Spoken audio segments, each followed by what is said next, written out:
안녕, 반가워. 여기는 글로벌 주식협력단지의 한국경제발전 전시관이야.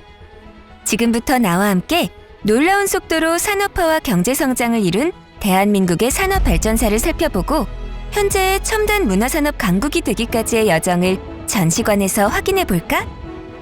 여기는 산업발전관이야.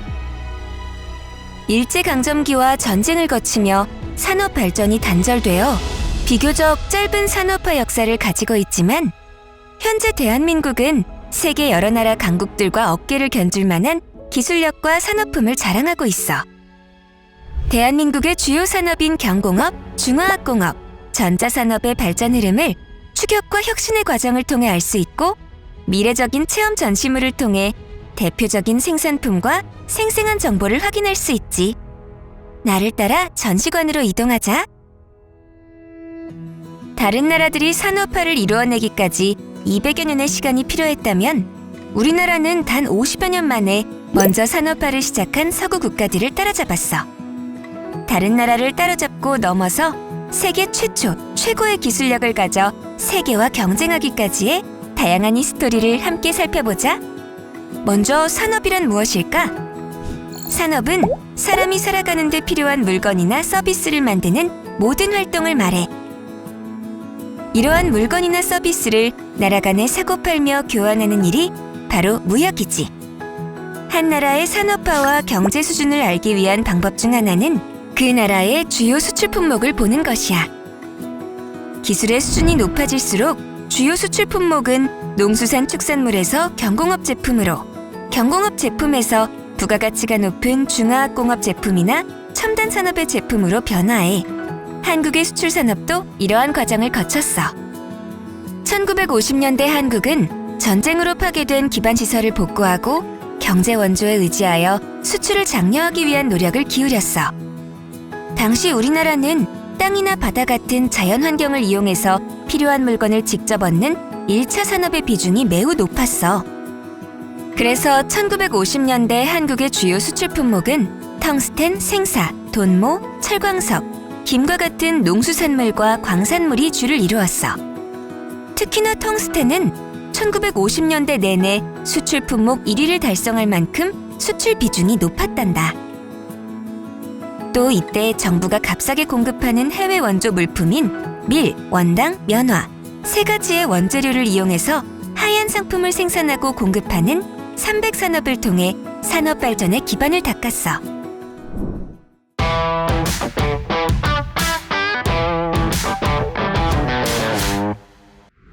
우리나라는 상대적으로 무게가 가벼운 물건을 만드는 경공업으로 공업화를 시작했어. 대한민국은 1960년대 노동 집약적인 경공업을 육성하면서 본격적인 수출의 문을 열게 되었지. 노동 집약적 산업은 요구되는 기술 수준이 낮고 주로 노동력에 의존하여 상품을 생산하기 때문에 당시 적은 자본과 풍부한 노동력을 가지고 있었던 우리나라에 적합한 산업이었어. 경제 성장의 동력이 되어 대한민국을 알렸던 경공업의 대표 상품인 가발, 스웨터, 운동화의 실물과 함께 초창기 한국 산업의 모습을 함께 살펴보자. 1960년대에는 할리우드에서 영화 붐이 일어나 영화 배우의 멋진 헤어스타일과 패션이 많은 관심을 받았어. 한국산 가발은 꼼꼼한 손기술로 만들어 질 좋은 가발이라는 평가를 받으며 해외에 불티나게 팔렸다고 해. 이렇게 인기를 얻은 가발은 1970년에 수출 품목 3위를 차지하기도 했어. 이 멋진 스웨터 보이니? 우리나라는 섬유 제품도 외국에 굉장히 많이 팔았어. 섬유 산업은 아주 놀라운 기록을 하나 가지고 있는데 1963년부터 1987년까지 단일 품목만으로 무려 100억 달러의 수출액을 달성했다는 사실이야. 가죽이나 고무같이 다양한 소재들을 손으로 가공해야 하는 신발 산업은 대표적인 노동 집약적 산업이야. 우리나라는 1960년 미국과 베트남 사이에 전쟁이 일어났을 때 정글화를 납품하며 경공업을 성장시켜 나갔어. 신발 산업이 가장 호황이었던 1980년대에는 대표적인 글로벌 스포츠 브랜드 중 하나인 엔사의 신발의 약 70%를 부산에서 만들었다고도 해. 양질의 노동력과 정부의 지원 정책을 바탕으로 경공업은 1980년대까지 수출의 견인차 역할을 했어. 하지만 점차 경공업에서 중화학공업으로 주력 산업을 전환하기 시작해. 그 이유는 크게 세 가지를 들 수 있는데, 첫 번째는 경쟁력 때문에. 다른 개발도상국들이 저임금 노동력으로 우리나라의 경공업 시장을 따라잡기 시작하며 경공업으로는 지속적인 경제 발전을 이루는 데에 한계가 있음을 느끼게 된 거야. 두 번째는 경제적 목적 때문에. 지속적인 산업혁신으로 산업 경쟁력을 강화하고 고부가 가치 상품들을 생산하여 더 많은 이윤을 내는 산업 고도화를 표방했어. 중화학공업의 상품은 고도의 기술을 바탕으로 경공업 상품보다 높은 가격대를 형성하고 있지. 마지막 이유는 우리나라의 특수한 상황 때문에. 우리나라는 휴전국이기 때문에 한반도에 다시 전쟁이 일어날지 모른다는 두려움을 항상 가지고 있었어. 게다가 닉슨 독트린 선언으로 인해 1971년 우리나라에 주둔해 있던 미군 2만 명이 철수해서 기술력을 갖춘 자주 국방을 실현해야 했어. 평소에는 선박이나 자동차를 생산하다가 전쟁이 나면 군함이나 탱크 같은 무기를 생산할 수 있는 발판이 생기기 때문에 중화학공업 육성이 필요했어. 이러한 이유들로 점점 중화학공업이 뜨기 시작했어.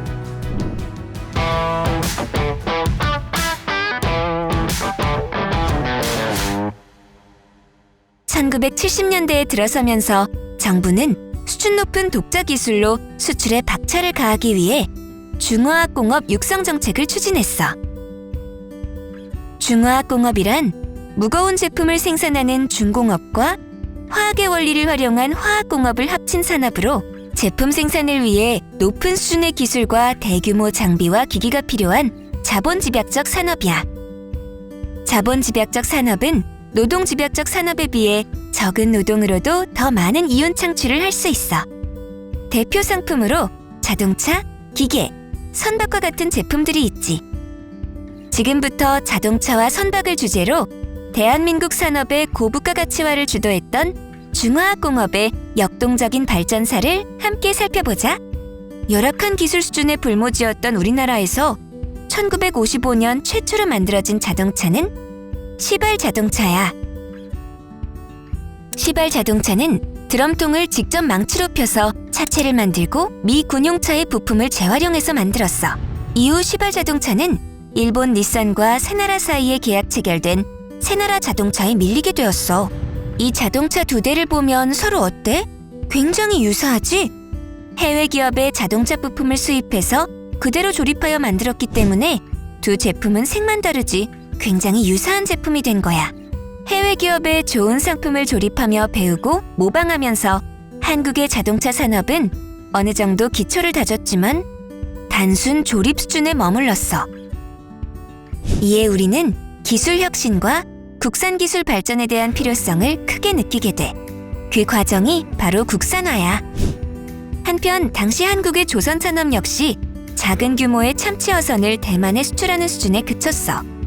이러했던 대한민국이 어떻게 세계 최고 수준의 기술력을 지니게 되었을까? 바로 정부의 적극적인 지원 덕분이지. 정부는 중화학공업으로 수출 100억 달러를 달성하라 라며 1973년 중화학공업화를 선언했어.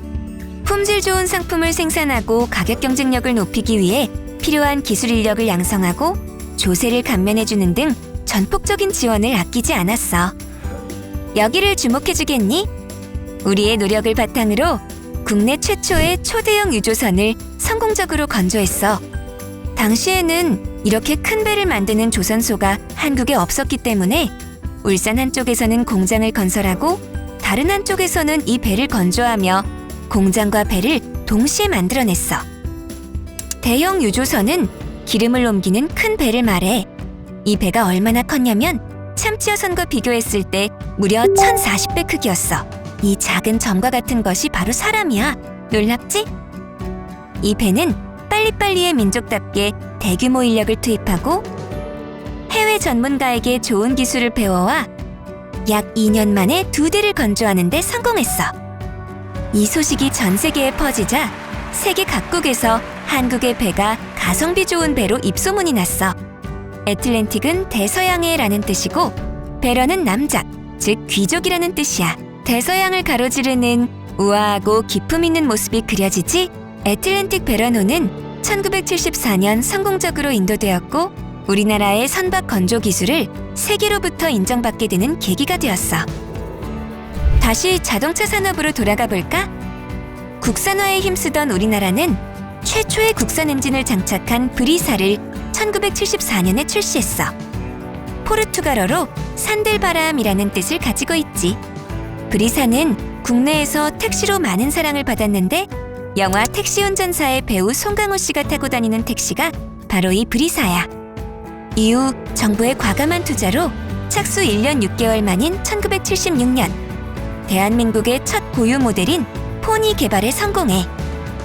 독자적인 고유 모델이었기 때문에 부품 국산화율 90%를 달성할 수 있었어. 포니라는 앙증맞은 이름도 국민들에게 공모를 받아 만들어진 거야. 귀여운 이름을 단 포니는 국내는 물론 해외에서도 많은 관심과 인기를 누렸어. 에콰도르를 시작으로 여러 업그레이드 과정을 거쳐서 여러 국가에 수출했지. 나아가 우리나라는 1991년 자동차의 심장이라고 할 수 있는 엔진을 국내 고유의 독자적인 기술로 만드는 데에 성공해. 바로 알파 엔진이야. 6년간 무려 288번의 설계 변경을 거쳤다고 해. 2차 세계대전 이후 자동차 산업에 뛰어든 나라 중 최초로 국산 엔진을 만들어낸 거야. 이후 델타 엔진, 세타 엔진 등 후속작이 만들어지며 일본과 미국에 이를 수출하는 성과를 거두었어. 마지막으로 다시 조선 산업을 살펴보자. 혹시 LNG라고 들어본 적 있어? LNG는 액화 천연가스로 이를 운반하기 위해서는 극저온과 초고압을 견딜 수 있는 고도의 기술이 필요해.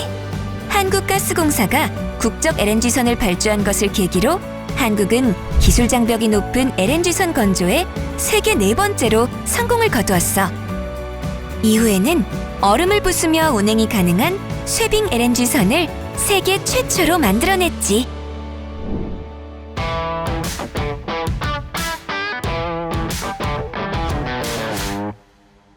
정말 대단하지 않아? 중화학공업의 불모지였던 대한민국은 정부의 지원과 기술에 대한 과감한 투자로 성장하여 오늘날 높은 수준의 기술력을 자랑하고 있어. 앞으로의 산업 발전도 매우 기대가 돼. 마지막으로 전자산업을 함께 살펴보자. 전자산업은 전자공학을 기술의 기본으로 삼아 다양한 기계를 제조하는 분야로 반도체와 디스플레이, 무선통신기기 등을 만드는 산업을 말해. 초반에는 외국 기업으로부터 기술을 가져와 협력했지만 시간이 흐르면서 독자적인 기술을 연구하고 개발했지. 1959년 라디오 등 일부 전자제품을 조립, 생산하던 대한민국은 어떻게 오늘날 세계 최고의 반도체와 스마트폰을 수출하는 첨단 산업 국가가 되었을까? 추격과 혁신의 전자산업 발전 스토리를 함께 살펴보자. 한국에서 가장 먼저 등장한 전자기기는 1959년에 개발된 라디오야. 한국이 만든 첫 번째 전자제품이자 첫 번째로 수출한 전자제품이지. 정부는 밀수품 단속을 강화하고 라디오를 수출 특화 품목으로 지정하며 라디오 산업을 보호하기 위해 노력했어. 그 영향으로 라디오의 수출이 점차 증가했지.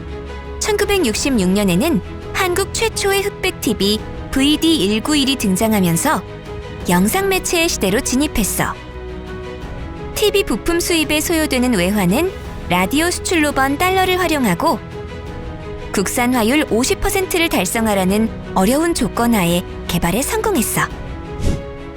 1974년 컬러 TV 개발에 성공하였지만 정부는 에너지 과소비와 계층 간 위화감 조성을 우려하여 국내 방송을 금지했어.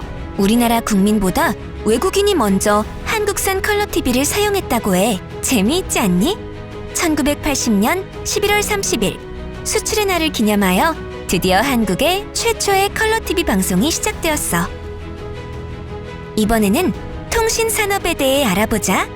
당시 유선 전화기 한 대의 값이 얼마였는 줄 아니? 무려 서울의 50평 집값과 같았다고 해.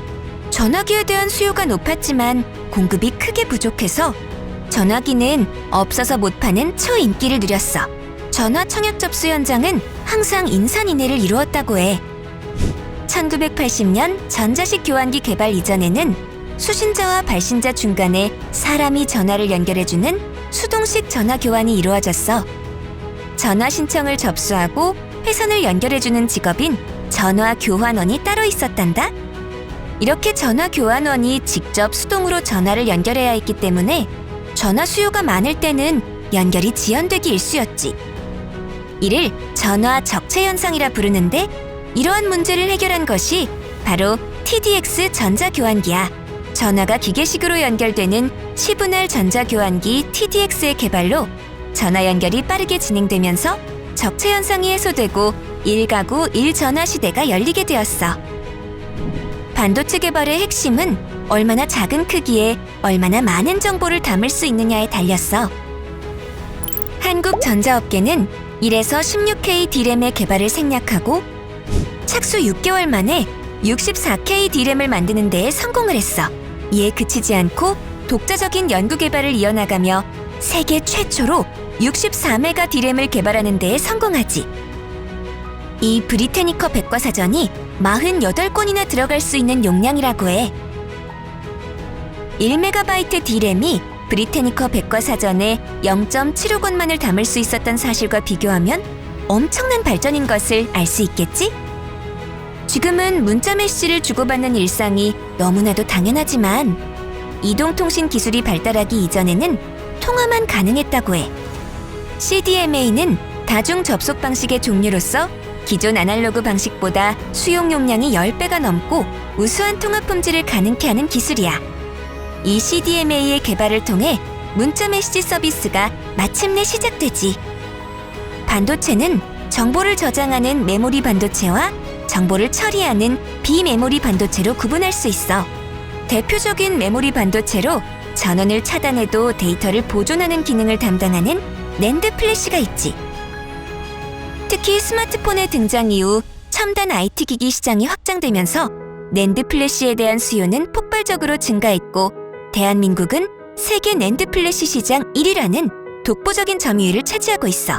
그것뿐만이 아니야. 한국의 기업이 상승세를 타고 2012년 휴대전화 브랜드별 시장 점유율 1위를 차지했고 2020년에도 여전히 전 세계 사람들이 가장 많이 쓰는 스마트폰 브랜드로 자리매김했어. 이렇게 우리나라의 산업 발전의 역사를 모두 살펴보았어. 한국의 산업 발전은 경제를 구성하는 국민, 기업, 정부의 노력과 상호 협력이 있기에 가능했어. 정부는 민간이 연구개발에 주력할 수 있는 환경을 조성해 주었고 민간 기업은 대학 및 연구소와 긴밀하게 협업하여 빠른 속도로 선두 기업들을 추월할 수 있었지. 이를 발판으로 산업화의 후발주자였던 한국은 경쟁력 있는 독자 기술 개발에 성공했고 세계 최고 수준의 기술 강국이 된 거야. 우리가 현재 누리고 있는 여러 기술과 스마트폰을 개발하기 위해서 수많은 과정과 노력이 있었다는 사실을 알 수 있겠지? 놀라운 성장 스토리를 가진 대한민국의 역사를 바로 알고 자부심을 느낄 수 있는 시간이 되었길 바라. 그럼 이만 안녕!